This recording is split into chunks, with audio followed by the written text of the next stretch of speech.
I really want people to understand that, as much as large language models and deep learning networks can seem really human, the thing that they can never have is the subjective human experience of living, of the entire pasts and connections that we have and the traumas that we take with us and all of that stuff.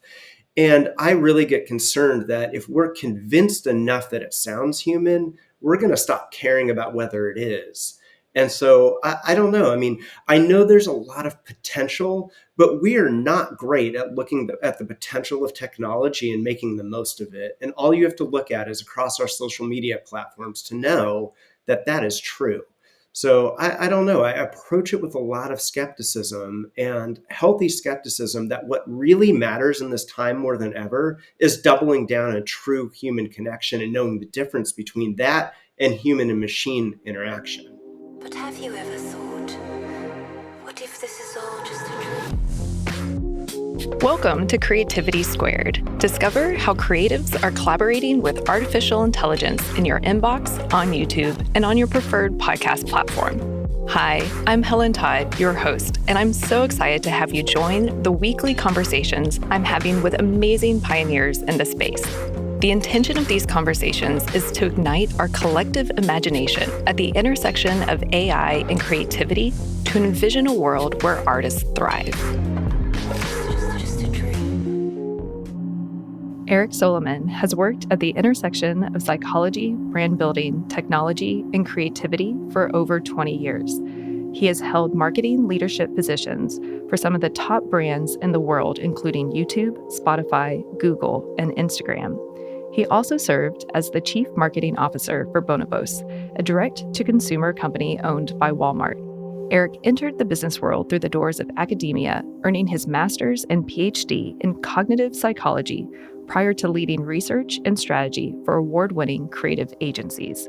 He currently serves as the founder and CEO of The Human OS, a strategic advisory platform that Eric built from the ground up. Eric started his PhD program in 1999, exploring cognitive psychology with a focus on machine learning and artificial intelligence. This is not only fascinating, but was also the really early days of the application of language to this field. Fast forward to today, and after a tragic loss, Eric focuses on helping individual leaders, teams, and organizations build, install, or update their human operating system. This empowers direction, clarity, and purpose, so behaviors match beliefs, and everyone is committed to the same vision and end goal. We also discuss how this system can be applied to the AI landscape we find ourselves in. Eric is a dear friend, and I always enjoy our thought-provoking conversations, and I'm excited to share this one with you. Today, you'll hear Eric discuss how language shapes our reality, his approach to the human operating system, the promise and pitfalls of AI, the importance of intentionality, and how we need to remember that machines are not human and embrace human-to-human connection now more than ever. Enjoy. Eric, welcome to Creativity Squared. So excited to have you on the show today. Thank you so much for having me, Helen. This is a long time coming, and I'm grateful to be here. So excited to have you. Eric and I met in New York City, and we became fast friends from the first conversation. Yeah, everyone will get to learn more about why I treasure Eric so much, and we'll get to share some of his mind. So most of the listeners may be meeting you for the first time through the show, and I was wondering maybe we could start with your origin story. It's always nice to start there.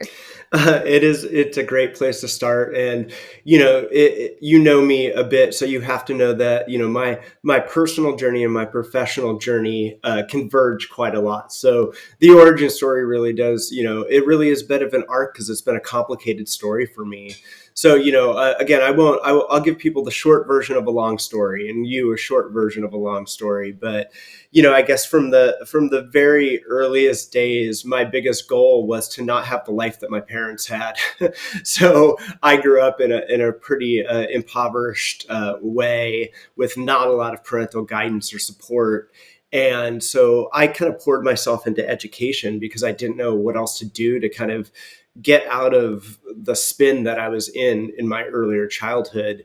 So I was able to get myself funding through college. And then I liked school so much, or rather, I felt school was a way out so much, that I immediately entered a master's and PhD program. And that work was in, so my early work was, I was a linguistics major, so we can talk more about what that means. But then when I moved into my PhD work, this was started this program in 1999. This was in cognitive psychology with a focus on machine learning and artificial intelligence, which was really the early days of the application to language to this field. So, I was really on the ground floor of how do we as humans speak, and then how do we learn how we process how we speak so we can teach machines to do that. So I ended up kind of more because of necessity breezing through graduate school because I would lose funding otherwise. So I was really young. By the time I had my PhD, I was just 25. And I still had no clue what to do with my life. So I continued on the academic journey to be a professor. I thought that's what I wanted to be. So I looked for the next step, which is do a postdoc program.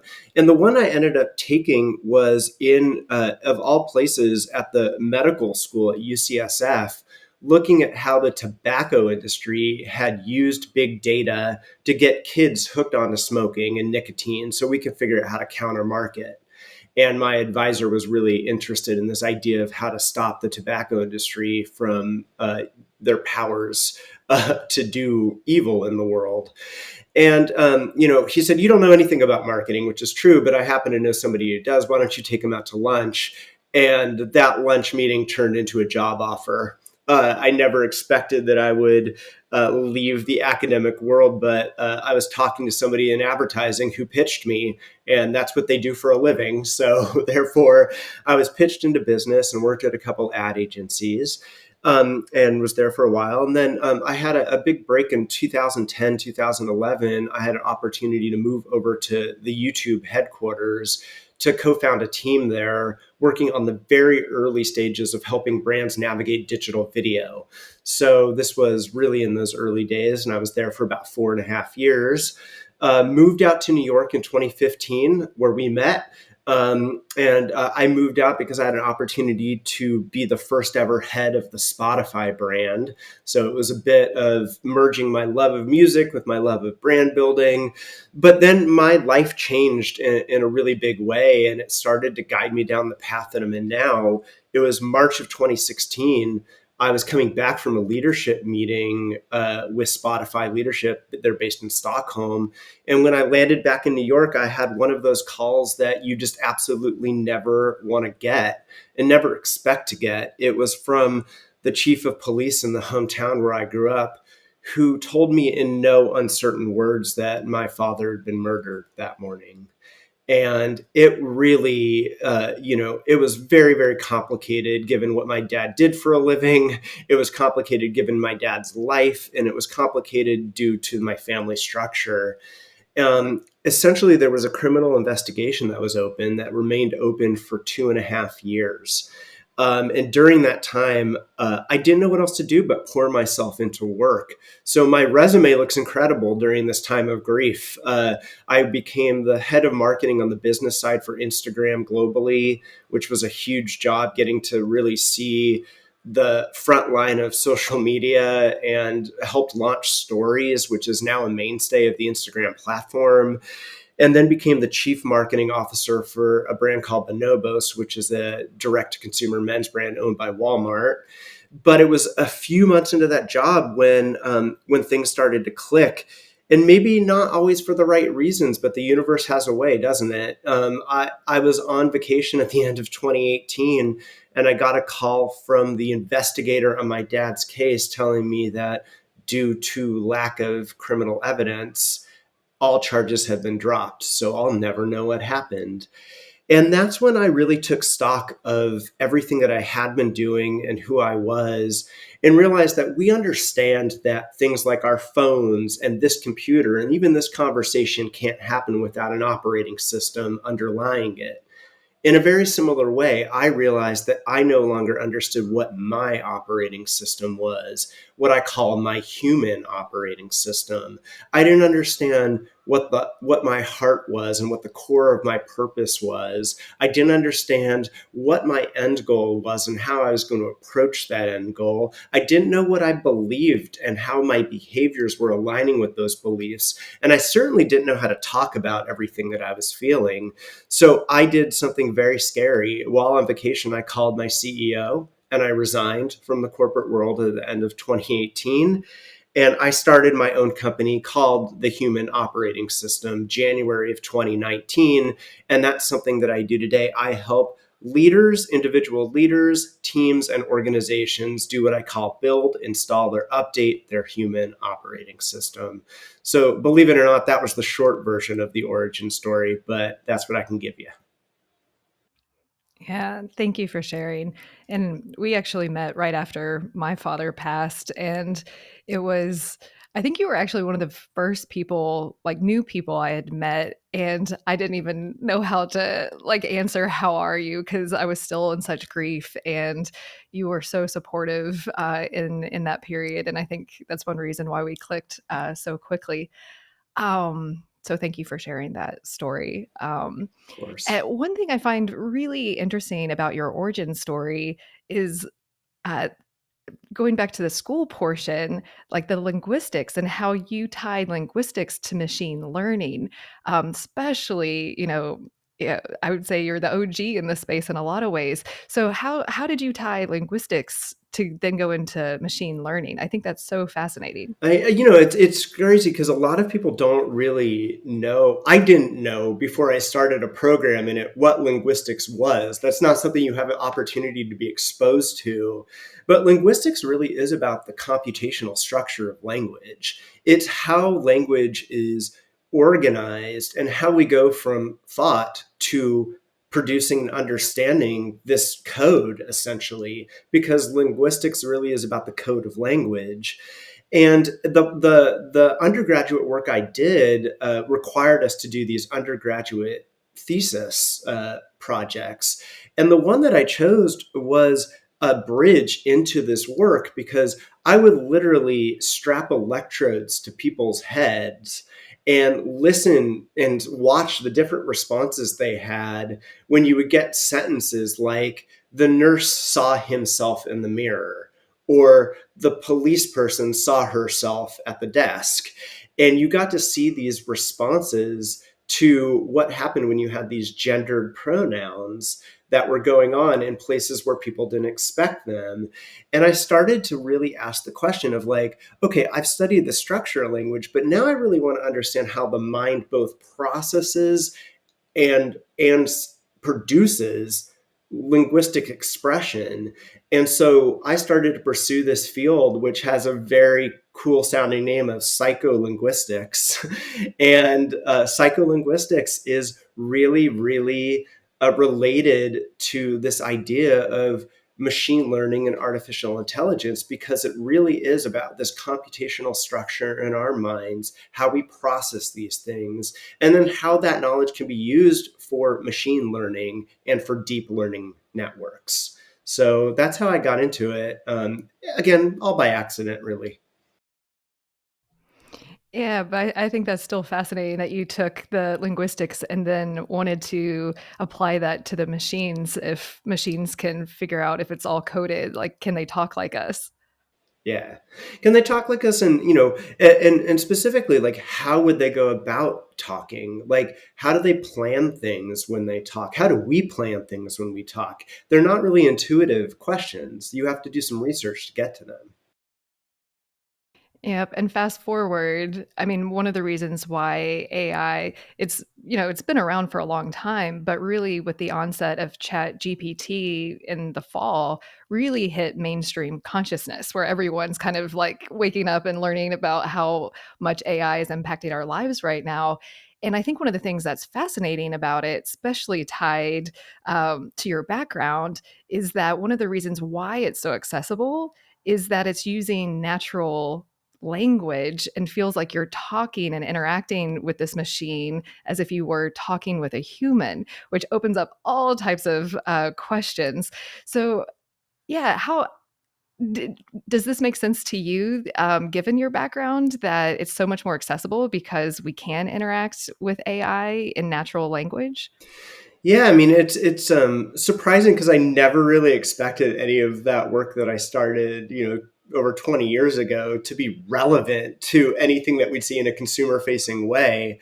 I think where I get both excited and maybe on the spectrum of excitement to fearful of, is that, this has always been what it's about, is, can we get to a point where we cannot tell the difference between a machine and a human being?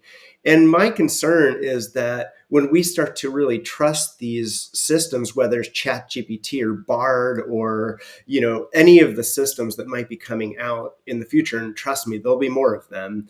Are people going to have the skepticism that they should have, knowing that the information that they're getting is information that's fed from the internet, which we know is full of lies and mistrust and all kinds of things that are flawed. So my biggest concern is that they almost are going to convince us that they're too human, and they're not human, they're machines. So we can talk more about that. But yeah, I mean, I'm surprised to see the evolution of it, and I'm surprised just how much people care. In what way? Can you expand on like why people care? Yeah, I mean, That's by care, I mean there hasn't been, ChatGPT reached 1 million users like far faster than any other platform ever has in history. So, like, I think the reason that people care is they're like, I can get this to shortcut my work for me. I can get this to write my term paper. I can get this to write my out of office emails or any email. And I have real concerns about that, to be honest with you, of ChatGPT being used that way. But I don't think people are opting in this mass scale simply out of curiosity. I think they're doing it because they're getting a lot of use out of it. And I'm starting to wonder if the emails I'm getting are generated by a human or generated by a robot. mm.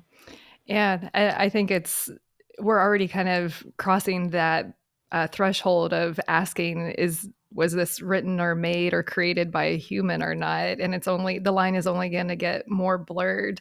And I think it opens up some questions too. How much do you disclose about it, and at what level? We use ChatGPT to edit some of the blog posts and clarify ideas, which I don't feel the need to disclose that all the time. But for any blog post that's maybe fully from ChatGPT, I feel the need to do that. So, do you think of any maybe like level or measure when it's needed to disclose or not disclose, or is it the Turing test? Does it even matter?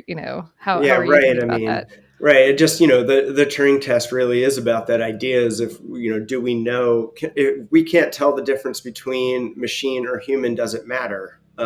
Has it done its job? It's interesting, right? Because you're seeing on Spotify right now, tens of thousands of songs being taken down because they're generated by AI without any disclaimer put that they were generated by AI. That's not okay. I don't think the production of art by machines without disclosing that it's done by a machine is okay.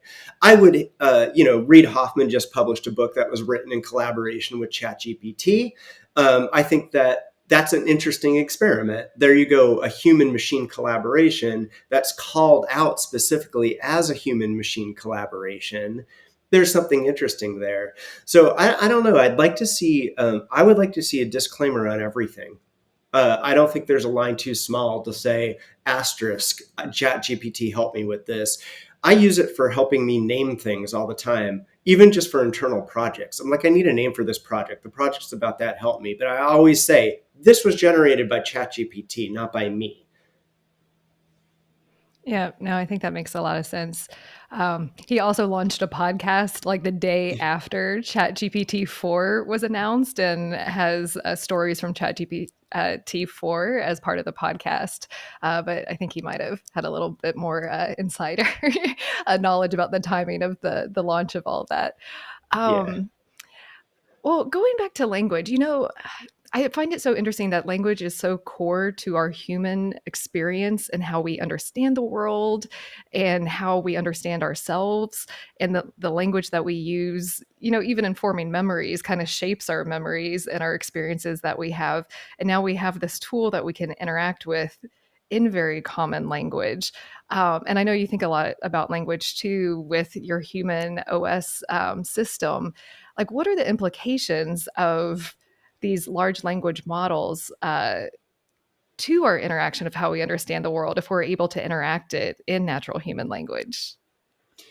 Yeah, I mean, it's a tough question. I mean, the implications are the more human something seems, the more potential there is for us mistreating that system.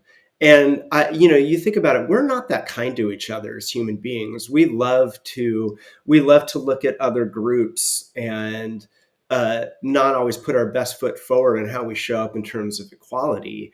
We know, where I'm going with this is we're at a time right now where there's so much data and a lot of conversation around the epidemic of loneliness. And we've got large language models that can sound a lot like humans. Is this going to be a proxy for real human connection and human relationships? I really want people to understand that, as much as large language models and deep learning networks can seem really human, the thing that they can never have is the subjective human experience of living, of the entire pasts and connections that we have and the traumas that we take with us and all of that stuff. And I really get concerned that if we're convinced enough that it sounds human, we're going to stop caring about whether it is. And so I don't know. I mean, I know there's a lot of potential, but we are not great at looking at the potential of technology and making the most of it. And all you have to look at is across our social media platforms to know that that is true.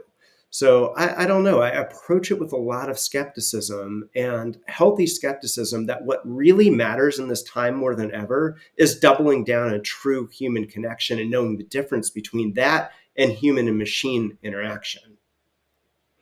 Yeah, and I do have a confession that I was playing with ChatGPT a little bit when I was formulating some of the questions, and I went down this big rabbit hole of, what does language and consciousness mean in relation to large language models, and then also what that means for implications for our human relationships to them. And it listed the positives, and I was like, okay, what are some of the negatives too? And one of the ones that it pointed out, which punctuates your point, is that it doesn't have empathy. So even if you're interacting with it, it can't read the nuance in the human experience to really respond as empathetically as a human would too.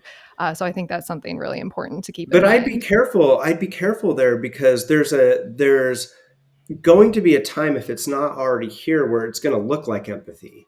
And I mean, again, this goes to the back to the Turing test. If it looks like empathy and it isn't empathy, what difference does it make if it really is? If you feel like it is, and I have a concern about that, right? Because we're easily deceived. That's been shown time and time again. And if we're not careful, we will be deceived into thinking these are very empathetic human beings, and they're not.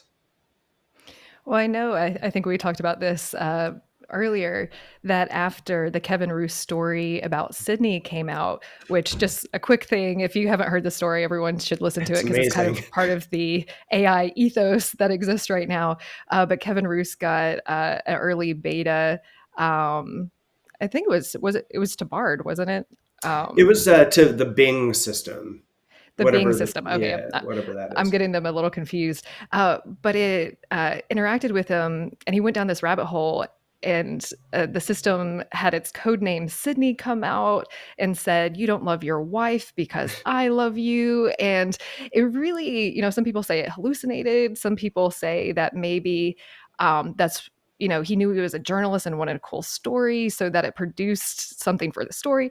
We don't know the logic behind how it came to really go down this path, but because of that, and it was a closed beta to select people like journalists, and then they did course correct some of what happened before being released to the public. But because of that story, I think there was, I don't know if it was a porn site or some other site that came out that really took down some of the chatbot tools that interacted with people. And a lot of those users got really upset with Kevin Roos Yeah. because that tool was taken away because they had already kind of formed that bond with whatever, I'm not remembering the one that it is, with that already. So we're already kind of seeing that super intimacy with these tools already emerging. Right, and it's not really surprising. People want intimacy. People are looking for it. Where we've spent a lot of time at home over the last few years. You can read lots about how this is a typical problem with men and boys, the loneliness epidemic, and we know that historically the internet, a large portion of the internet is dedicated toward pornography. And why would we ever think that just because AI is a new technology, it won't go down the same path that it always goes down? The other thing that you're talking about here is we're talking about the fact that who's dominating this conversation right now. It comes from corporate America, and it comes from companies that have a lot to profit off of these systems. And so that's another path that we can go down or not go down is who should the conversation really be driven by? And is it being driven by the right people right now? Yeah, well, I know Tristan Harris and one of his co-presenters, Aza, from the what is it, the Humane Institute or Yeah, Institute Center for for Humane Technology. Yeah. Thank you. Um, Spoke to how social media has really been the race to our primal emotions and fear being a major driver of that. And AI is the race for intimacy to create those 24/7, always on assistance and bonds. So it made me think of that. But I know one of the things that you also said earlier was there shouldn't be any ads. Like it shouldn't be monetized from an ad perspective. So are there any other keys like that that you want to make sure to kind of safeguard or that you see that these platforms really should not do, like monetize and the, I guess, the manipulation, especially with your background on the countering the cigarette industry's marketing to teenagers? Yeah, I mean, I think it's a if we don't get in front of anti-advertising legislation immediately for this, the AI systems are going to be full of, what is going to stop a company from getting the system that you're talking to buy exclusively the products for which that system is built for. Um, there's absolutely nothing stopping companies from doing that now. AI, the whole Alphabet and Google ecosystem, everything is going to be AI focused. And so the question is, how does that lock you more into that ecosystem? So, I mean, when companies are driving the conversation, you can bet they're not doing it for altruism. They're doing it to make a profit. And so the question is, how are they going to make a profit?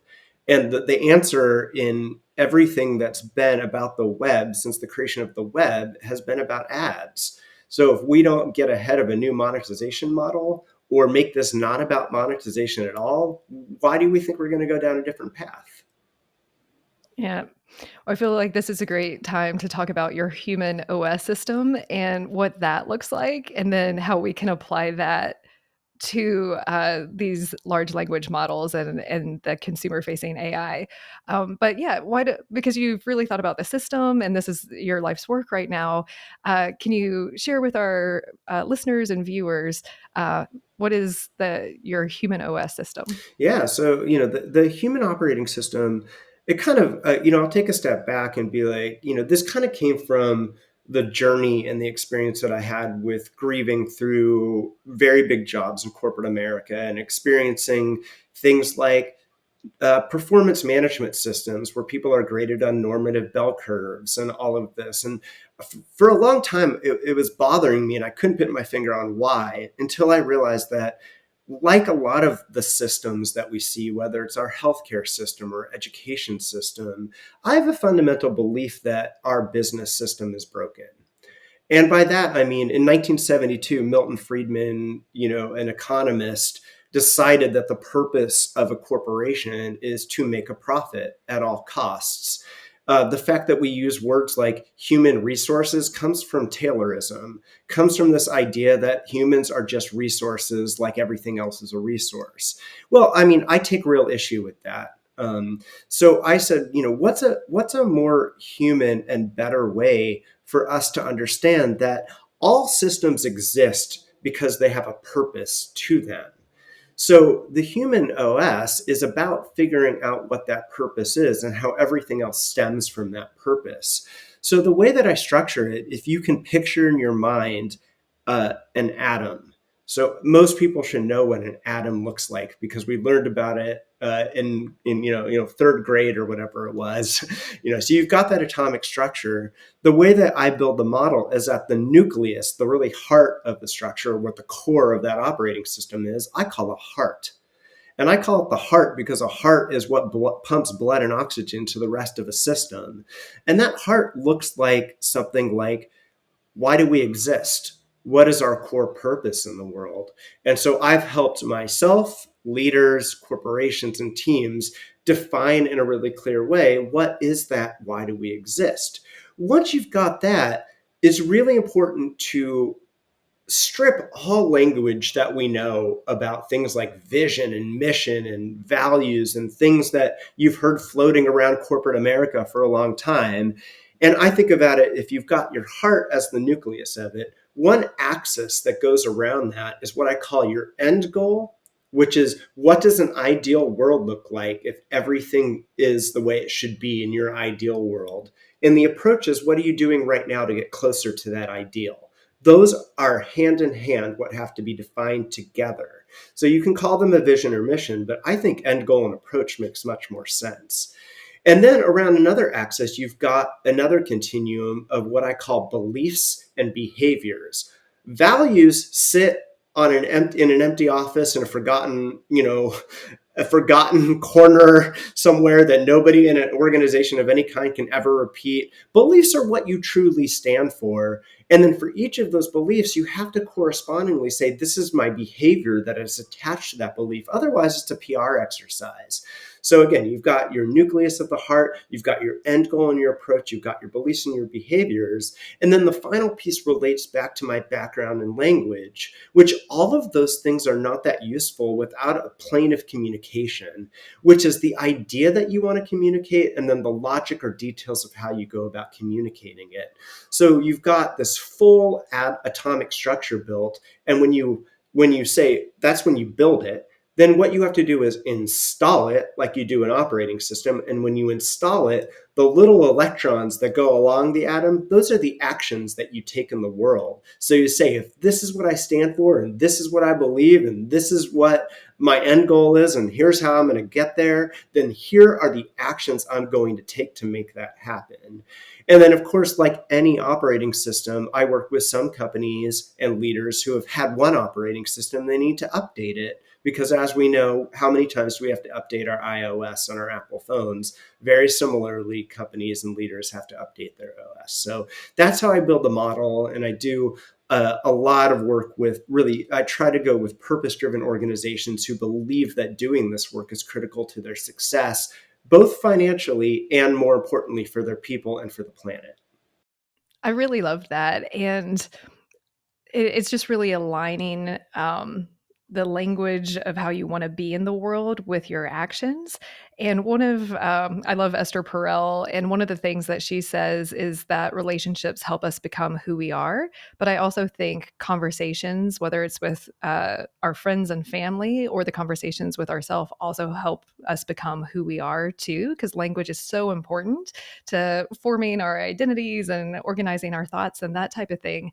And I know you spend a lot of time with your clients kind of working on the language. So can you expand on how you think about language and when you work with your clients on that atomic model and how important that is as part of your process too? Yeah, I mean, it's critically important because you kind of nailed it, which is we as human beings, we're sort of, for lack of a better word, blessed with the ability to speak and to have language, but we do that as a filter for what it is we're thinking. And the biggest problem that you have in a lot of writing or a lot of communication is that it's just not clear what people are thinking because they're not very clear at communicating those things. So really one tangible example is I sit on the board of this nonprofit organization called Experience Camps. And we help grieving children who have lost a caregiver of ages 7 to 17 with these free 1 week camps and then programming across the year. So in working with them on our own human operating system, we realize the heart of what we have to do is to show these kids that childhood carries on. It's really, really clear. Why do we exist? To show grieving children that their life isn't over, but it carries on. So that ties directly into what our end goal is, which is to imagine a world where every grieving child has a life full of hope and possibility. That is almost an unachievable thing. Every grieving child, there's 6+ million in the US alone. But that's what an end goal should look like, something that looks like a perfect world. So our approach to getting to that end goal is to give grieving children experiences that will change their lives. And so that clarity of communication makes it very, very easy for anybody to explain who we are, why we are, what we do, and then subsequently why we should be funded. But without that clarity of thinking and that logic of the model, we don't get there. Well, and one thing that we've discussed before too is the importance of clarity even for the collective organizations, whether it's a social group or community or an organizational structure, how it's important to get people behind commitments. And I really appreciated how you talked about commitment. So can you, I guess, share more about alignment to commitments as well? It's something that, again, it's like people always will think I'm being like pedantic or overly semantic about these things, but we always talk about how can we get aligned here, how can we get alignment, and I always say it's like as human beings, and especially in corporate leadership, alignment is about as rare as like a red shooting star out of the sky. Like nobody, people may not even like each other on a personal level. Sometimes you can't even align on whether or not the sky is purple or blue. So like, how do we expect to really align on complicated things? I always say alignment, that's great and impossible, but what it is possible to do is to commit, for people to say, I don't agree, but I will go in this direction because I understand why it's important that we go in this direction. So I am urging people to stop using the language of alignment and start using the language of what are we going to commit to, and to truly commit to it, not fake commit to it. We're not deep fake committing here. I love that drop, the deep fake committing. I might reuse that one. So, how do we apply the human operating system to the landscape that we find ourselves in with these AIs that are, the space is moving so fast? How would you apply the human OS to what we're experiencing right now? Yeah, I mean, it's something I've done a lot of thinking about. It's, again, if it goes back to this idea that every system that we create should have a purpose. That's why. Otherwise, what are we doing? And I'm not sure that anybody agrees or is committed to a singular purpose for AI right now. And that's a little disconcerting when I'd like to hear anybody take a crack at what we think the purpose is. It seems to me the purpose is just to create systems that look so human that we can't tell the difference between us and them. And I'm not sure that that's the right purpose. To that end, so that would be the heart. What is the heart of our system? I also don't understand what our end goal is.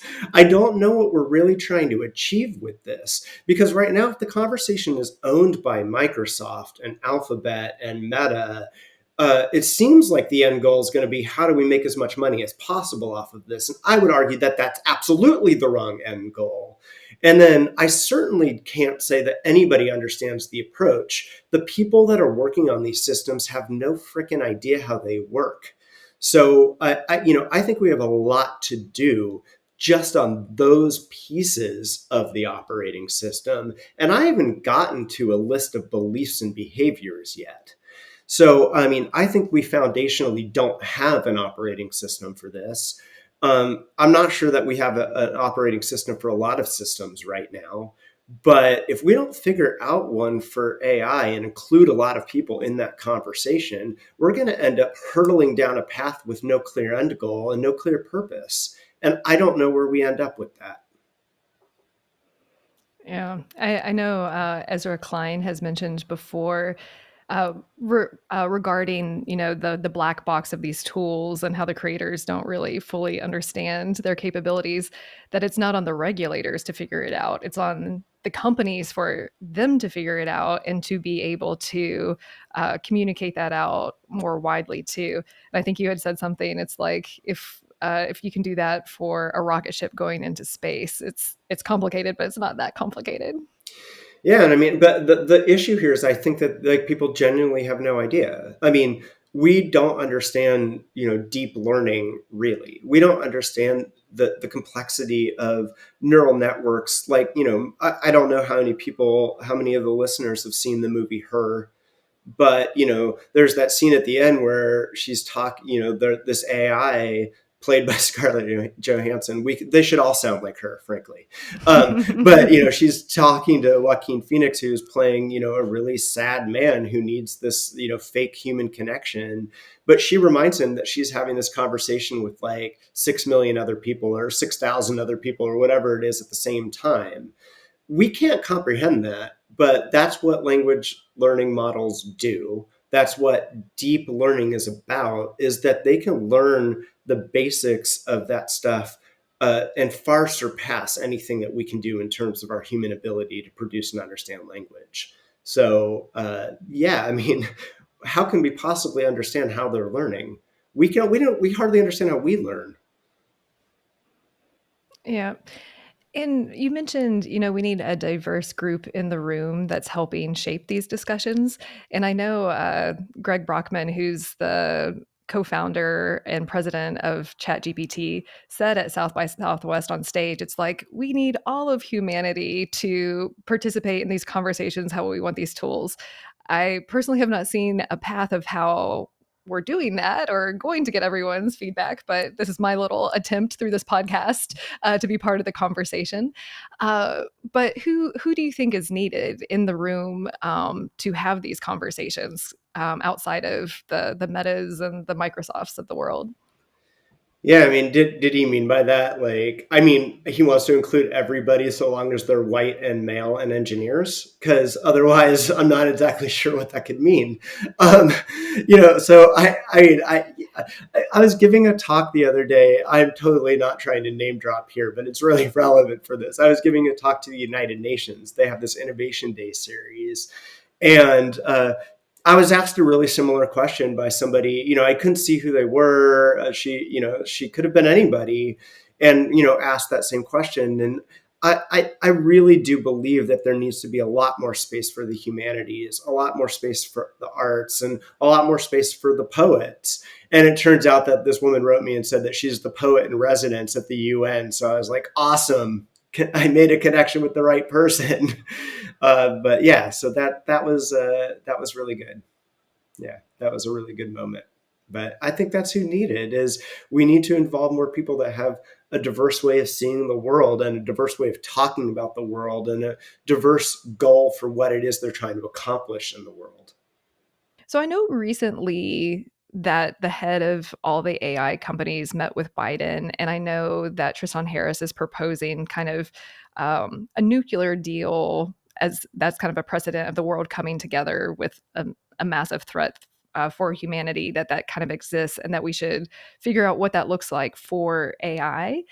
Does that sound like it's around the right path and approach of how you would envision the world coming together around this, or are there any other thoughts on what's needed to get to that human OS application? Yeah, I mean, again, I'll try to be as optimistic as humanly possible, but I feel like that was a bit of a political dance without a lot of veracity behind it.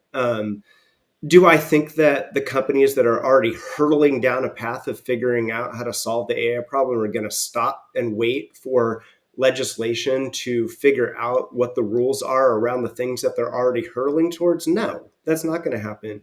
Politics and, the government are not leading this conversation by any means. There was a really, I think, again, going back to Ezra Klein, spoke with one of the authors of one of the major folks within the Biden administration creating it, which is all theoretical and very little is applicable to what is actually happening. So, I don't know. I mean, I think, every bit of conversation around this helps, but I don't think it stops the train that we're already on. No. Mm. And coming together with like a United Nations for how we want this to look like, is that something that you would like to see, or is that more down the right direction? Yeah, I mean, it would be great if we, again, what's nice about the UN is that they've got really clear goals, sustainability goals. Like they're really clear and really big and lofty. There's something to strive for. So therefore, you've got this end goal or some amount of purpose to it. So I think having a statement around how we would like to see machine and human interaction form, that would be useful. It would be useful. And who should be doing that work? That's a good question. Who should be involved in doing that work? That's a good question. But, we need to start somewhere in terms of crafting what it is we're hurtling towards instead of just going towards it at profit at all costs. And figuring it out as we go, because I know there's always good intentions, and if you hear the leaders of these companies speak, they do speak in the language of, we want this to benefit humanity. But it feels like we're kind of repeating the same thing at the early days of social media marketing, where they were hurtling towards these without the intentionality or guardrails or the unintended consequences. So it's like, let's not repeat history and get all uh, aligned and committed in the right direction now. Yeah, it would be useful, and I mean, I think you're right. Is sort of without a set intention for what it is we're looking to accomplish, there's a lot of unintended things that we're going to accomplish, and I'm not going to sit here and predict what those unintended things are, but you can imagine an AI system that has a goal of making as much money on the stock market as possible, and it crashes the stock market. You can imagine an AI system that has a goal of getting somebody famous a restaurant reservation so that it cancels all the restaurant reservations of every other diner in the place. Those are just small scale things that you can imagine it doing. An AI system doesn't care about how it achieves its end goal. It just achieves it. That's why the world could turn into paper clips. So, let's be really, really careful about how we go about this. Yeah. Well, I know I actually spoke on a panel a couple of years ago on how do you keep your brand human in 2030. I think that was one of the title of it. And it was one of the things was hire humans. And I think we are, especially the writer strike is happening right now. There's a petition going from an illustrator to call for all publications to only use human illustrators, that regardless of regulation, which is inherently going to be behind, that there are things that brands can be doing right now to reinforce their commitment to humans and employing humans and using humans. Does that, would you encourage brands to do that? And does that offer you some hope in how we could move forward, or at least the brands, that are listening, one way to think about it? Yeah, I mean, I think so. I mean, the question's going to be, are people going to be savvy enough to know if it's not disclosed, are you going to know the difference between the output of a machine and a human? I think now it's hard. We already know it's really hard to tell. So there's a lot of deception out in the world. So yeah, I think it's a great intention. But what are the guardrails that are in place to ensure that that's actually happening? Um, and the reason that's so important, again, it's not just an ethical problem. And other people have mentioned this too, but I strongly believe the point of wanting to have a real writer or a real artist do it is there's a lot of critical human thinking that's involved before pen is put to paper. And if we're trained instead on our critical thinking of how to get the right prompt out of Midjourney or ChatGPT to create the thing we want, I don't think that's a good use of the human mind. So I think we need to preserve our critical thinking ability. That's something an AI system will never do. Yeah, and I know, I mean, we've had a guest that, you know, does see the interacting with the prompts and the in painting and out painting as a form of art.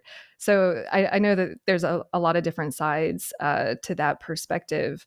Um, but one guest that we're going to have down the line is actually the head of Adobe's Content Authenticity Initiative, which I think is really cool because it encrypts the authorship into the artwork that carries it across all entities. And I think if you pair, a solution like that with maybe a regulatory system that says that you have to disclose, that maybe that's one path forward of determining human made and giving the people the credit that they need, regardless of how it lives online, with the regulatory thing of the disclosure. I don't know. It seems to make sense in my head. Does that make sense in your head? Yeah, I mean, I conceptually for sure, and then it's just a matter of time before an AI figures out how to duplicate that so it looks like a human made it. But that's fine. I mean, right? We'll cross that bridge when we get there. I'm waiting for the New York Museum of AI created work to happen. That will happen for sure. We're going to have whole museums dedicated to non-human artwork. Guarantee you. Yeah, I mean, I agree with you, and I could definitely see these museums. We have another guest on the show that's talking about kind of how he embraces the weirdness of the AI with the hands, not really human hands, not having all five fingers and whatnot. When it comes to the human creativity element, because that has been a big part of your career, do you see any promise in the augmenting and collaborating with AI at all, or any positive sides, or like what would a best case scenario be with humans plus machines versus the going down the negative route? Like Yeah. what is the promise that these things can offer, especially since you studied this as and got a PhD in it? There's definitely a lot of promise, right? And it's up to us to harness that promise. So it's not up to the machine to harness that promise. It's up to us. But it's recognizing what it is machines are really really good at. They're really good at speed. They're really good at repetition. They're really good at sort of offloading some of the quote unquote low level tasks that we could be freed up to do more strategic and creative work. So if we're applying machine learning and AI systems to things that are quite repetitive or that are, simply time consuming but not brain consuming, I think that's a really good use of how that then augments us to do higher level strategic thinking and higher level creative work. So that's what I'd like to see. What I would not like to see are AI ad generators that are just, that get pump up an ad like a second or third year copywriter and art director team can do. But I don't view that there's a lot of promise there. There's promise uh, in machines organizing things for us in a way that makes sense, in figuring out a starting place, a starting points for springboards of ideas. But I think other than that's a bit of a creative abuse of the platform. That's just my point of view. The weirdness aside, it's good for a chuckle, but I don't see how it helps artists. Yeah. And I think that goes back to, yeah, the humans deciding how we want to move forward. And if we value human and artists, which I feel like societally we need to value artists more than what we currently do anyway for their cultural contributions, that it's hire them and pay them and disclose that you are doing that. And really that's going to help your brand move forward in this new weird AI, is it human, is it not world of embrace your humans and pay them what their value and living and sustainable wages. Yeah. I mean, right. We've got a mutual friend who, makes part of her living through visually drawing conversations in corporate rooms as they're happening. That is something that an AI could really do quite easily. Does that mean it's going to be better? And does that mean it's not going to be as valuable as somebody that's able to extract the nuance of human meaning? No. So I think that our friend should be paid more. Yep. I agree. And Heather is actually, I'm going to do a shout out to Heather Willems because she Yes. is actually the person who introduced us and introduced me to John Toda, who's also another guest. So I've got to eventually get Heather on the podcast because she's a dear friend of both of us and has connected me with some really amazing people. And she'll be smarter. She'll be smarter about creativity than I will be. So. Well, are there any closing thoughts as we're kind of ending the interview that you want to leave listeners and viewers with? Yeah, I mean, I guess the biggest thought is, where we started out a conversation around an intentionality for this conversation, and I would really love to urge people to approach how they use AI systems, whether it's visual ones like Midjourney or DALL-E, or linguistic based ones like ChatGPT. What are we up to, 8 now? ChatGPT? No, it's still 4. But I would love for people to approach them with intentionality of saying, how am I going to use this to augment my creative or human skill set? Not how am I going to offload this work that I have to do to a system whose veracity I can't really count on, or that kind of steers me away from doing thinking that might actually benefit me and make me flourish as a human. So approach these things with intentionality. I would extend that to the way that we use social media as well, but that's a different conversation for a different day. Yeah, well, I definitely agree in the stance. It's that I want to live in a world where artists not only coexist with AI but thrive, and like we can create that together if we really want to. Amen. Eric, how can people get in touch with you? You teach, you speak, you consult. Let's do one last plug for you before we sign off. One way that people can get in touch if they really want to, learn more, is to look at my slapped together site, which is at thehumanos.co. That's just all one word. So I've got some stuff there. And then, that there'll be some examples of talks that I've given. And then I'm in the early stages of writing a book around the human operating system that will probably be called The Human Operating System, with some catchy subtitle. So people can look for that at whatever publishing cycle allows them to do. But the best way is to look at that, and you can find my LinkedIn and my email there. Eric, I always so much enjoy all of our conversations. I'll be sure to put all of the links that we discussed in the show notes so people can find you and your website. And thank you so much for all of your time and sharing your thoughts with us today. I really appreciate it. Thanks so much for having me, Helen. I hope this was a good use of your time spent with intentionality. Yeah. Well, you never know what ripples will turn into waves. So I'm excited to hear the reactions of viewers, and actually would love to hear your thoughts on our conversation today. Like, what would an ideal world and what intentionality do you want to see beyond just what Eric and I discussed? This should be an open conversation. So let us know. With that, we'll sign off and see you online. Thank you for spending some time with us today. We're just getting started and would love your support.